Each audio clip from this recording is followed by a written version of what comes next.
Listen to part of a lecture in a literature class.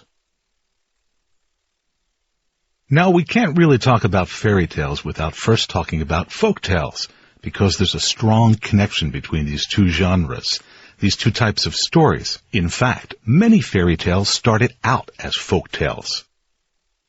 So, what's a folk tale? How would you characterize them? Jeff? Well, they're old stories, traditional stories. They were passed down orally within cultures from generation to generation, so they changed a lot over time. I mean, every storyteller, or maybe every town, might have had a slightly different version of the same folktale. That's right. There's local difference, and that's why we say folktales are communal. By communal, we mean they reflect the traits and the concerns of a particular community at a particular time. So essentially, the same tale could be told in different communities, with certain aspects of the tale adapted to fit the specific community. Not the plot. The details of what happens in the story would remain constant. That was the thread that held the tale together. But all the other elements, like the location or characters, might be modified for each audience.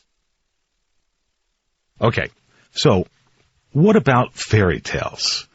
They also are found in most cultures, but how are they different from folk tales?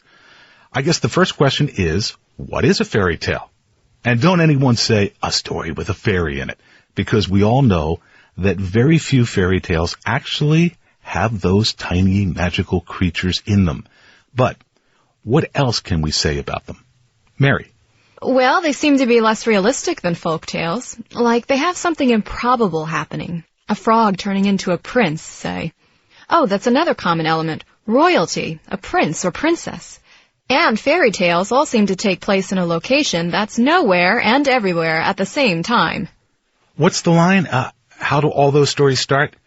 Once upon a time in a faraway land. Well, in the case of folk tales, each storyteller would specify a particular location and time, though the time and location would differ for different storytellers. With fairy tales, however, the location is generally unspecified, no matter who the storyteller is. That land far away. We'll come back to this point in a few minutes. I thought a fairy tale was just the written version of an oral folktale. Well, not exactly, though that is how many fairy tales developed. For example, in the late 18th century, the Grimm brothers traveled throughout what's now Germany, recording local folk tales. These were eventually published as fairy tales, but not before undergoing a process of evolution. Now, a number of things happen when an oral tale gets written down. First, the language changes. It becomes more formal, more standard. Some might say less colorful. It's like the difference in your language depending on whether you're talking to someone or writing them a letter. Second, when an orally transmitted story is written down, an authoritative version with a recognized author is created. The communal aspect gets lost. The tale no longer belongs to the community.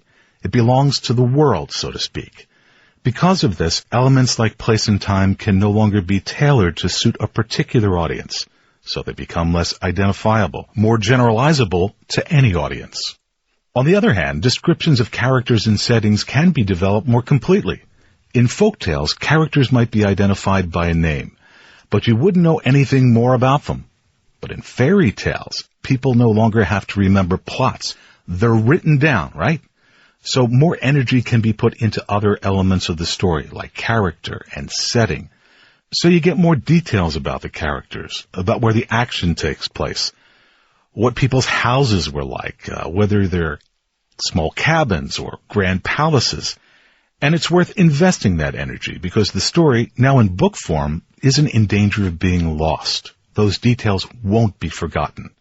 If a folk tale isn't repeated by each generation, it may be lost for all time.